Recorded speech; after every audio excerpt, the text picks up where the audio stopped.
Hey hi hello guys, எல்லாருக்குமே வணக்கம். இன்னைக்கு நம்ம ஓ பாமா ஐயோ ராமா அப்படின்ற ஒரு வித்தியாசமான தெலுங்கு படத்தை தாங்க இந்த ஸ்டோரி ரிவ்யூல பார்க்க போறோம்.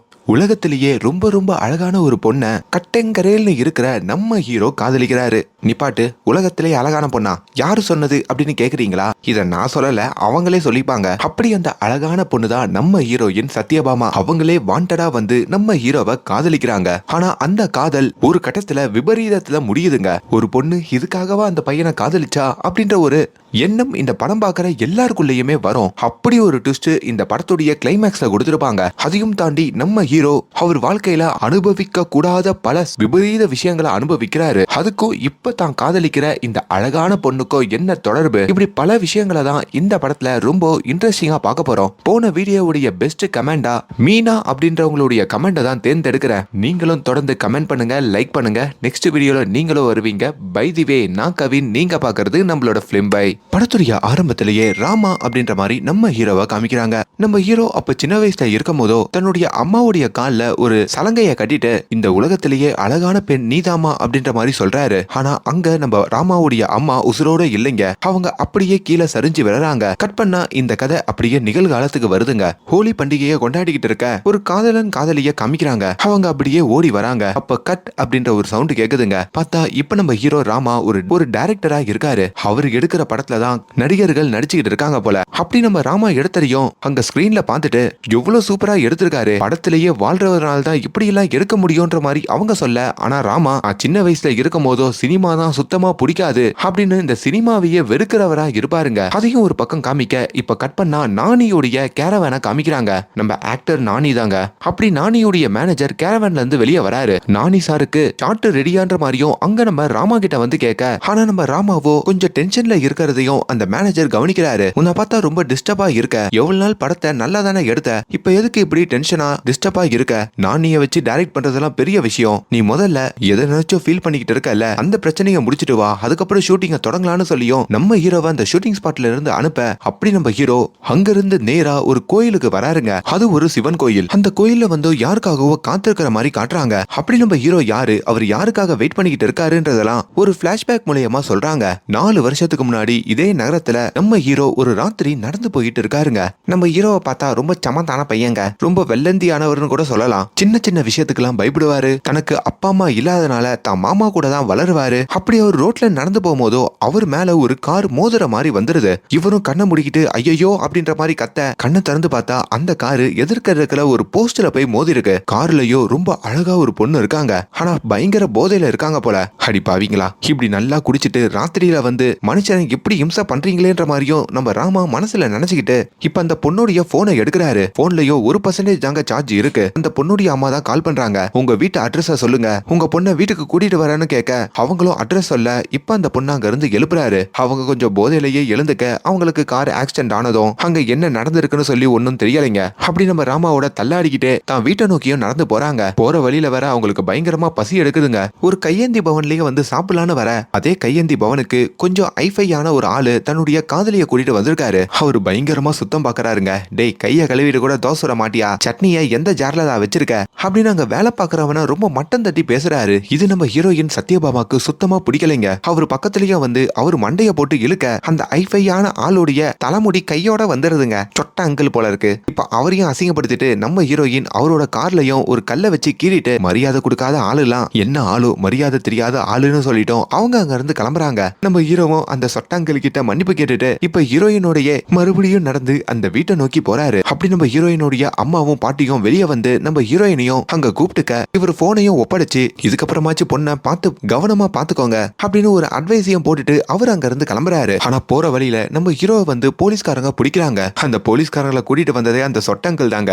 இந்த பையன் அவனோட லவ்வரோட சேர்ந்து கையேந்தி பவன்ல வந்து என்கிட்ட பிரச்சனை பண்ணான்ற மாதிரி ஹீரோவை பிடிச்சிக்கிட்டு ஸ்டேஷனுக்கு போறாங்க. இப்ப இது எதுவுமே தெரியாம நம்ம ஹீரோயின் அவங்க வீட்டுல கொரட்டை விட்டு தூங்கிக்கிட்டு இருக்க. இப்ப அடுத்த நாள் காலையில விடியுதுங்க. நம்ம ஹீரோயினும் எழுந்து பாக்குறாங்க. நேத்து ராத்திரி என்ன நடந்ததுன்ற மாதிரி தான் அம்மா கிட்ட கேட்க நம்ம ஹீரோயினுடைய அம்மா கண்டபடி அவங்கள திட்டுறாங்க. நல்ல வேலை ஒரு பையன் வந்தான், அவன் மட்டும் வரலனா ரோட்லயே நீ மயங்கி விழுந்திருப்ப அப்படின்ற மாதிரி சொல்ல, அந்த பையன் எங்கம்மா, யார் அந்த பையன்ற மாதிரி ஹீரோயினுக்கு அவனை பத்தி தெரிஞ்சுக்கணும்ன்ற ஒரு ஆர்வம் வருது. நேத்து அந்த பையனை ஸ்டேஷனுக்கு கூட்டு போயிருக்காங்க போல. பாவம் உனக்கு உதவி பண்ண போய் அவன் ஸ்டேஷன்ல இருக்கான்ற மாதிரி சொல்றாங்க. கட் பண்ணா அந்த போலீஸ் ஸ்டேஷனை காமிக்க அங்க செல்லுக்குள்ள இருக்கிற நம்ம ஹீரோவை வெளியே எடுக்கிறதுக்காக அவங்க மாமா வராரு. அப்படி உள்ள இருக்கிற கான்ஸ்டபிள் நம்ம ஹீரோவோட மாமாக்கு தெரிஞ்சவர் போல. அவர்கிட்ட கொஞ்சம் காசை கொடுத்து எந்த கேஸும் இல்லாம நம்ம ஹீரோவையும் கூட்டிட்டு போறாரு. கொஞ்ச நேரத்திலேயே நம்ம ஹீரோயினும் அதே ஸ்டேஷனுக்கு வர கொஞ்ச நேரத்துக்கு முன்னாடி இங்க கருப்பா ஒரு பையனை கைது பண்ணீங்களாமே, அந்த பையனை பத்தி எதனா டீட்டெயில் கிடைக்குமா அப்படின்ற மாதிரியும் அவங்க இன்ஸ்பெக்டர் கிட்ட கேக்குறாங்க. எஃப்ஐஆர் எல்லாம் போடல, அவங்க மாமா தெரிஞ்சவரனால கூட்டிட்டு போயிட்டாங்க. அந்த பையன் அவனோட பர்ஸை விட்டுட்டு போயிட்டான், இந்த டீட்டெயில்ன்ற மாதிரி ஹீரோயின் கிட்ட கொடுக்க கட் பண்ணா இப்ப நம்ம ஹீரோ தன்னோட மாமாவோட வீட்டுக்கும் வராரு. நம்ம ஹீரோ அவங்க மாமா அதுக்கப்புறம் ஹீரோக்கு 2 நண்பர்கள் இருப்பாங்க. இவங்க 4 பேர் தான் அந்த வீட்டுல வாழ்வாங்க. என்னதான் அவரு மாமாவா இருந்தாலும் நம்ம ஹீரோ தன்னோட அப்பா மாதிரி தான் அவங்க மாமாவா பாப்பாரு. அதே வேளையில இங்க நம்ம ஹீரோயின் சத்யபாமா இருக்காங்க பாத்தீங்களா, அவங்க தன்னுடைய அப்பா கூட வீடியோ கால்ல பேசிக்கிட்டு இருக்காங்க. ஹீரோயினுக்கு எல்லாமே அவங்க அப்பா தாங்க. ஆனா அப்பா ஊர்ல இருக்க மாட்டாரு, எப்பவுமே வெளிநாட்டுலயும் வெளியூர்லயும் தான் கம்பெனி வேலையை பார்த்துக்கிட்டு இருப்பாரு. அது இல்லாம ஹீரோயின் ஒரு பெரிய இடத்து பொண்ணுங்க, பந்தாவான காரு பெரிய வீடுன்னு சொல்லி சும்மா ராணி மாதிரி அவங்க வீட்டுல வாழ்வாங்க. இப்ப நம்ம ஹீரோவை காமிக்க நம்ம ஹீரோ தன்னோட ஃப்ரெண்ட்ஸோட காலேஜ் போயிருக்காரு. கிளாஸ் கட்டடிச்சிட்டு காலேஜ்ல இருக்க எல்லா பசங்களும் படத்துக்கு வர, ஆனா ஹீரோ மட்டும் தியேட்டருக்குள்ள வரமாட்டாருங்க. தியேட்டர் வாசல்லையே உட்காந்துருவாரு. அந்த தியேட்டருக்கு புதுசா வேலைக்கு சேர்ந்தவரும் டிக்கெட் எடுக்காம இங்கெல்லாம் உட்காரக்கூடாது, இங்க இருந்து வெளியே போயா அப்படின்னு ஹீரோவை கத்த, அப்பதான் அந்த தியேட்டர்ல பாப்கார்ன் போடுறவரு, டேய் தம்பி விஷயம் தெரியாம கத்தாத, வெள்ளிக்கிழமை ஆனா இந்த ராமா இந்த இடத்துக்கு வந்துருவான், 10 வருஷமா பாக்குறேன், இது வரைக்கும் ஒரு படம் கூட அவன் உள்ள போய் பார்த்தது இல்ல, வெளியே உட்காந்து அந்த படத்துல என்ன பேசுறாங்கன்னு கேட்டு அந்த படம் ஹிட்டா ஃபிளாப்பான்னு சொல்லிடுவான் அப்படின்ற மாதிரியும் சொல்ல, அப்படி நம்ம ஹீரோ எதுக்காக தியேட்டருக்குள்ள போய் படம் பார்க்க மாட்டாரு, அதையே கேட்டுக்கிட்டே இருக்காருன்றதுக்கும் ஒரு சின்ன பிளாஷ்பேக் இருக்கு. அதை பாக்குறதுக்கு முன்னாடி இன்னொரு பக்கம் நம்ம ராமா இருக்காரு பாத்தீங்களா, அவர் ராத்திரி தன்னுடைய மாமா கூட உட்காந்து அப்படியே பேசிக்கிட்டு இருக்க, அப்ப திடீர்னு அவர் போனுக்கு ஒரு கால் வருதுங்க. யாருன்னு எடுத்து பார்த்தா அது நம்ம சத்யபாமா. நான் தான் சத்யபாமா பேசுறேன், யாருன்னு தெரியல, உலகத்திலேயே ரொம்ப அழகான பொண்ணு அப்படின்னு அவங்களே புகழ்ந்துகிட்டு, என்ன ஆக்சிடென்ட்ல இருந்து நீங்க தான் காப்பாத்துனீங்கன்னு இப்பதான் எனக்கு தெரிஞ்சது, அதுக்கு தேங்க்ஸ் சொல்லதுக்கு தான் கால் பண்ணன்ற மாதிரியும் அவங்க அங்க பேசுறாங்க. உங்களை ஒரு வாட்டி மட்டும் நேர்ல பார்க்கலாமா, அன்னைக்கு போதையில இருந்ததுனால சரியா பார்க்க முடியலன்ற மாதிரியும் ஹீரோயின் கூப்பிட, அப்படி நம்ம ஹீரோ ஒரு காஃபி கடைக்கும் வராருங்க. அங்க வந்தும் என்னுடைய மானத்தை காப்பாத்தினதுக்கு ரொம்ப தேங்க்ஸுங்க, நீங்க மட்டும் அன்னைக்கு வரலனா நான் என்ன இருப்பேனே தெரியலன்ற மாதிரி பேசிக்கிட்டு இருக்க, அப்பதான் எதிர் டேபிள்ல உட்காந்து ஒரு குரூப் குடிச்சுக்கிட்டு இருக்காங்க. அதை பாக்குற ஹீரோயினுக்கோ பயங்கர கோவம் வருது. நேரா அந்த குரூப் கிட்டையும் வந்து, எவ்வளவு தைரியம் இருந்தா இப்படி உட்காந்து குடிப்பீங்க, இப்படி குடிக்கிறதுனால நீங்க பைக்கையோ காரையோ யார் மேலனா போய் மோதிடுறீங்க, அதனால பொதுமக்களுக்கு எவ்வளவு பாதிப்பு வருதுன்ற மாதிரியும் அங்கேயே சண்டை போடுறாங்க. இது நம்ம ஹீரோ ஷாக்கா பாக்குறாருங்க. என்னடா இந்த பொண்ணே ராத்திரியில குடிச்சிட்டு வண்டி ஓட்டுறவ இவ இப்படி அட்வைஸ் பண்ணிட்டு இருக்காளேன்ற மாதிரி அவருக்கும் ஒரு புதிரா இருக்கு. இப்ப அந்த காஃபி கடையில இருந்தும் ஹீரோ கிளம்ப தன்னோட காலேஜுக்கு வராருங்க. அடுத்த நாளும் ஹீரோயின் கிட்ட இருந்து கால் வருது, அந்த உலகத்திலேயே அழகான பொண்ணு பேசுறேன், வாங்க மீட் பண்ணலான்ற மாதிரி மறுபடியும் கூப்பிட, அப்படி இவர் கிளாஸ்ல இருக்கும் போதோ வீட்டுல தூங்குறப்போ படிக்கிறப்போ பாத்ரூம் போறப்போ தொடர்ந்து நம்ம ஹீரோயின் கால் பண்ணிக்கிட்டே இருக்காங்க. அப்படி ஒரு வேலையில தான் நம்ம ஹீரோவுடைய காலேஜுக்கே வந்து தன்னோட கார்ல நம்ம ஹீரோ வேணான்னு சொன்னாலும் வலுக்கட்டாயமா வா வெளியே போலான்ற மாதிரி ஹீரோயின் வந்து கூப்பிடுறாங்க. இவரும் பயந்துகிட்டே, நான் சொன்னல ஹீரோ ரொம்ப நல்லவரு, ஒன்னும் கூட பேசுறதுக்கே பயப்படுவாருன்ட்டு வெளியே வரதுக்கும் பயந்துகிட்டே வராரு. அப்படி நேரா ஹீரோயின் நம்ம ஹீரோவை ஒரு சுடுகாட்டுக்கு கூட்டிட்டு வராங்க. இங்க எதுக்குங்க கூட்டிட்டு வந்தீங்க, என்ன பண்ண போறீங்கன்ற மாதிரி கேட்க, உங்ககிட்ட நான் ஒரு கதை சொல்ல போறேன், ஆக்சுவலி எனக்கு டைரக்டர் ஆகணும்னு ஒரு ஆசை இருக்கு, அந்த படத்துக்கான கதையை தான் சொல்ல போறேன் வாங்கன்னு சொல்லி ஒரு சமாதி மேல உட்கார வச்சு நம்ம ஹீரோ கிட்ட ஒரு கதையை சொல்றாங்க. அதாவது 17ஆம் நூற்றாண்டுல ஒரு ராஜா இருந்தாரு. ஒரு ராஜானா ஒரே ஒரு ராஜா தான், சுட்டு வட்டாரத்துல வேற எந்த ஆண்மகனும் இல்ல ராஜாவும் இல்ல. அப்படிப்பட்ட அந்த ராஜாவை அடையறதுக்கு நிறைய இளவரசிகள் ஆசைப்பட்டாங்க. அதுக்காக அரண்மனைக்கு நடுவுல அந்த ராஜாவை கட்டி வச்சு அவரு தலையில ஒரு ஆப்பிள வச்சு ஒவ்வொரு நாட்டு இளவரசியும் அங்க வந்து அம்பு விட்டாங்க. அதுல குண்டா ஒரு பொண்ணு வராங்க, கொஞ்சம் உருவகேலி பண்ற மாதிரி தான் காமிப்பாங்க. அவங்க ஒரு அம்பு விட அது தவிர அப்படி வரிசையா ஒவ்வொரு பொண்ணு வந்து அம்பு விட எல்லாமே தவறுது. கடைசியா ஒரு பொண்ணு வந்து அம்பு விடுறாங்க, அதுதான் அந்த நாட்டுடைய இளவரசியான பேரழகி நம்ம ஹீரோயின் சத்யபாமான்னு சொல்ல, அவங்க அம்பு விட்டதும் அந்த ஆப்பிளும் விழுது, ராஜாவும் விழறாரு.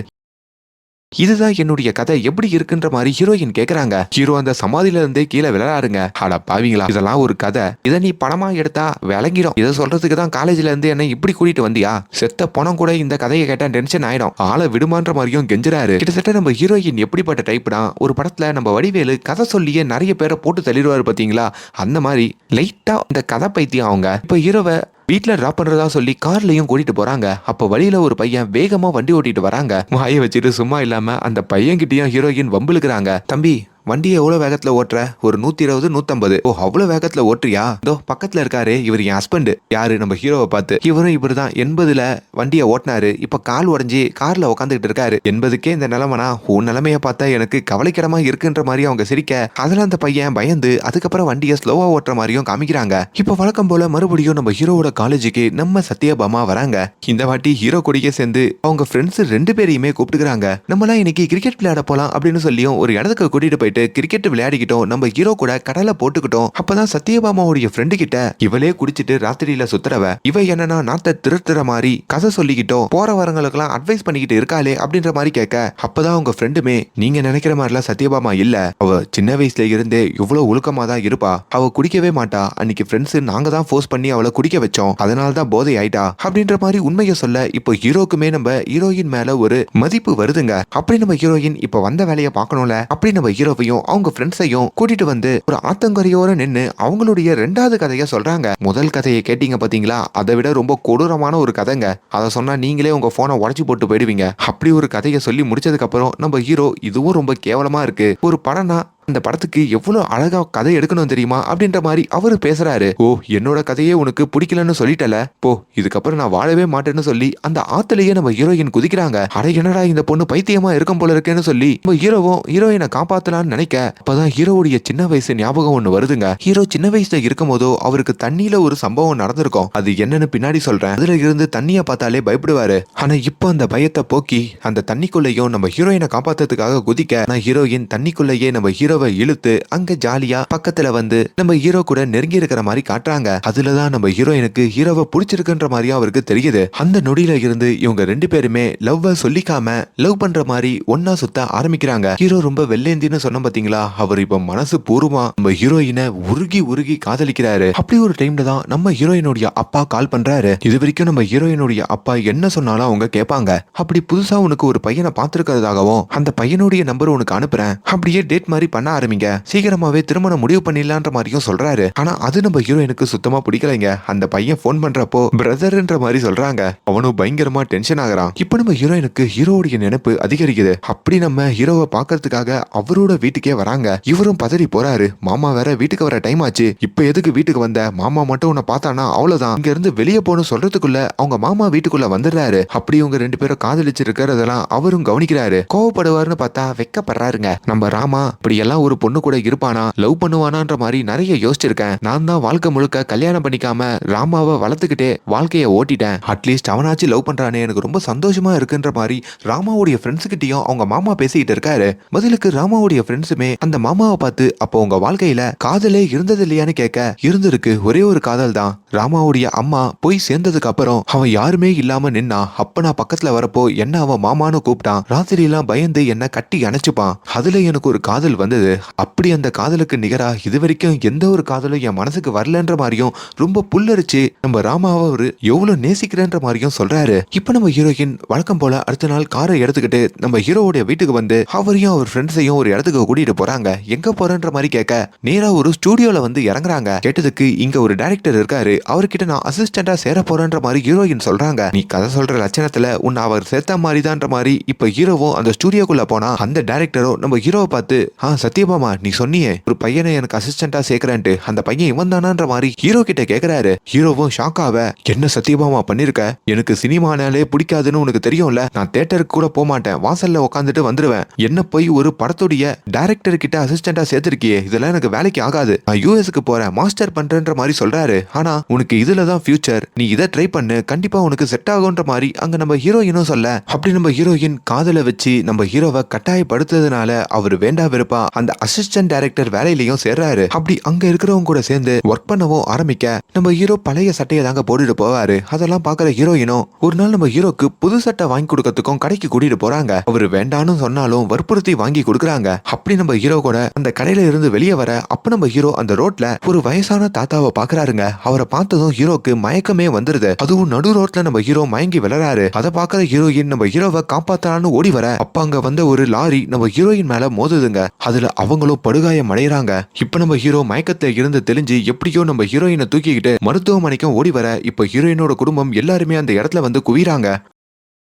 டாக்டருமே நம்ம ஹீரோயின் கொஞ்சம் சீரியஸா தான் இருக்காங்கன்ற மாதிரி சொல்ல அவ்வளவுதாங்க நம்ம ஹீரோ அங்க பயங்கரமா பயந்து போறாரு. அப்பதான் அவருடைய சின்ன வயசு ஞாபகங்கள், அவர் வாழ்க்கையில என்ன மாதிரியான கொடுமைகள் அவர் அனுபவிச்சதுனால இப்படி இருக்காருன்ற மாதிரியான சில பிளாஷ்பேக் காமிக்கிறாங்க. நம்ம ஹீரோக்கு ஒரு அன்பு அம்மா இருந்திருப்பாங்க பாத்தீங்களா, அவங்க ஒரு பரதநாட்டியம் டீச்சரா இருந்திருப்பாங்க. அப்படி நிறைய பெண் குழந்தைகளுக்கு அவங்க பரதநாட்டியம் சொல்லி கொடுப்பாங்க. இந்த இடத்தை நல்லா கவனிச்சுக்கோங்க, இதுல ஒரு ட்விஸ்டும் இருக்கு. அப்படி அவங்க பரதநாட்டியம் கிளாஸ் எடுத்துக்கிட்டு இருக்க அப்பதான் அவங்க பிரெக்னண்டா இருக்காங்கன்ற மாதிரி ஒரு செய்தி கேள்விப்படுறாங்க. யாரு, நம்ம ஹீரோ தான் வகத்துல இருக்காரு. இந்த விஷயத்த தன்னுடைய கணவர்கிட்டயே அவங்க வந்து சொல்ல, அவங்க கணவர் ஒரு சினிமா பட டைரக்டரா இருப்பாருங்க. ஆனா அவருக்கும் இந்த விஷயம் எல்லாம் சுத்தமா பிடிக்காது. பிரெக்னண்டா இருக்கியா, எல்லாம் பார்த்துதானே ஒன்னா இருந்தோம், இப்போதைக்கு குழந்தை வேணாம், கலைச்சிடு அப்படின்ற மாதிரி சொல்லுவாரு. ஆனா அவங்க விடாப்பிடியா இருந்து தான் கணவர் கூட சண்டை போட்டு வெறும் அந்த விஷயத்துக்கு மட்டும் என்ன பயன்படுத்திக்க முடியாது, என் கூட சேர்ந்து வாழணும்னா மட்டும் வாழுங்கன்னு சொல்லிட்டோம். இப்ப அந்த குழந்தையையும் அவங்க பெத்துக்கிறாங்க. அப்படி அந்த குழந்தையான நம்ம ஹீரோவை கண்ணும் கருத்துமா பார்த்து பார்த்து வளர்ப்பாங்க. அப்படி நம்ம ஹீரோவோடைய அந்த பரதநாட்டிய கிளாஸையும் கண்டினியூ பண்ணி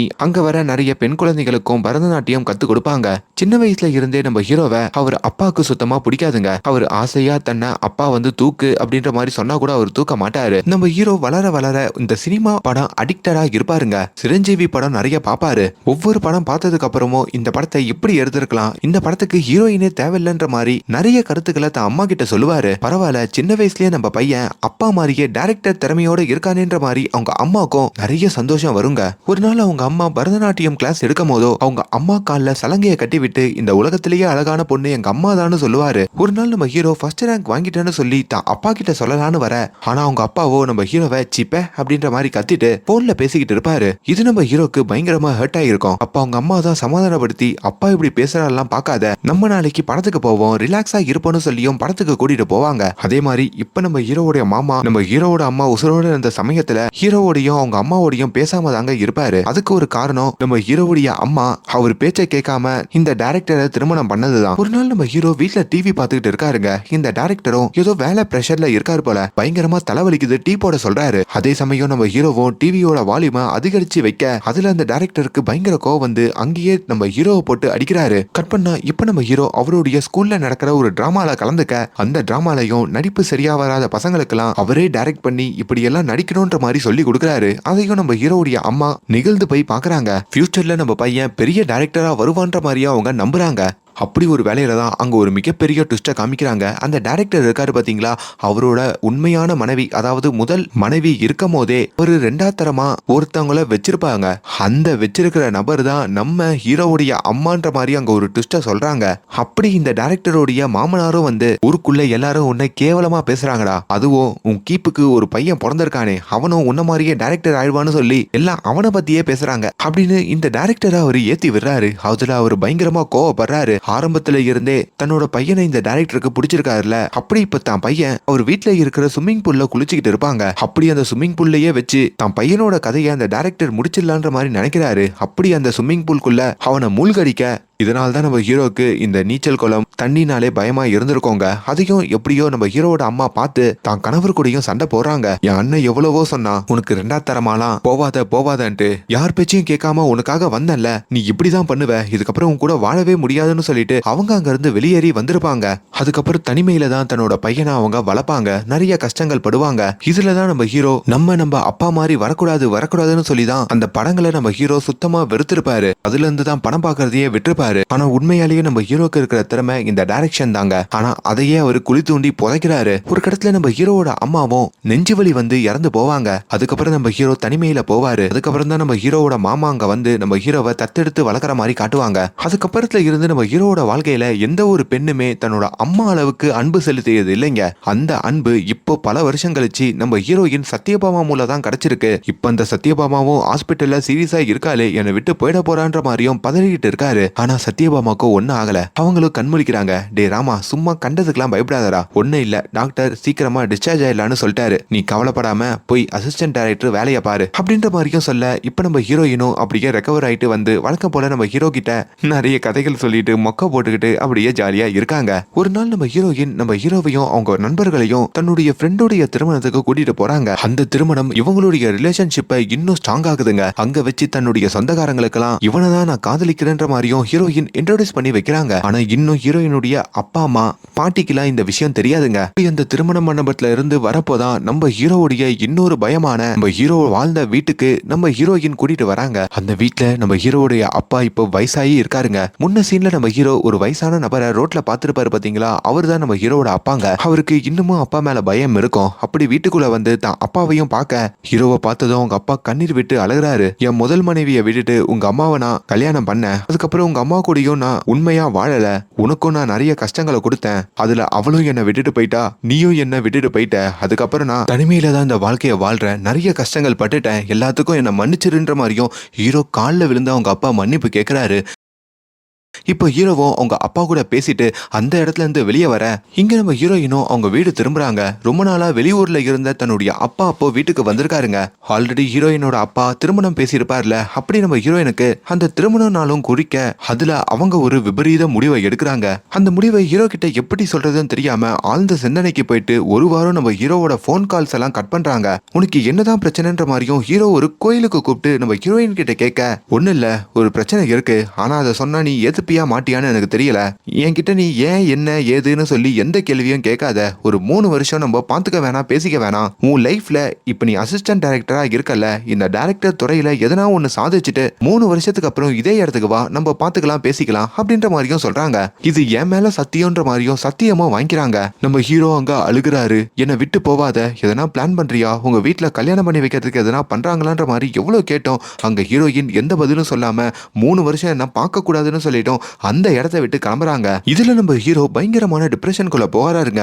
இந்த பொண்ணு என்ன காதலிக்கிற மாதிரி காதலிச்சு ஏமாத்திட்டா, என்னை விட்டு போறதுக்கு தான் காரணம் சொல்லியிருக்கான்ற மாதிரியும் நினைச்சுக்கிட்டு அவர் கெரியர்லயும் கான்சென்ட்ரேட் பண்ணாம வாழ்க்கையே வீணடிக்கிறாரு. அப்பதான் நம்ம ஹீரோவுடைய மாமாவும் நம்ம ஹீரோயினோட தோழி ஒரு பொண்ணு இருப்பாங்கல்ல, அவங்களும் நம்ம ஹீரோவை வந்து பாக்குறாங்க. நீ என்ன நினைச்சிட்டு இருக்க சத்யபாமாவை பத்தி? என்னடா ஒரு அழகான பொண்ணு, அவளே வாண்டடா வந்து உன்னை காதலிக்கிறாளே அப்படின்னு நினைச்சியா? சத்யபாமாவை உனக்கு இந்த 1 வருஷமா தான் தெரியும், ஆனா சத்யபாமாவுக்கு உன்னை சின்ன வயசுல இருந்தே தெரியும் அப்படின்ற ஒரு குண்டை தூக்கி போடுறாங்க.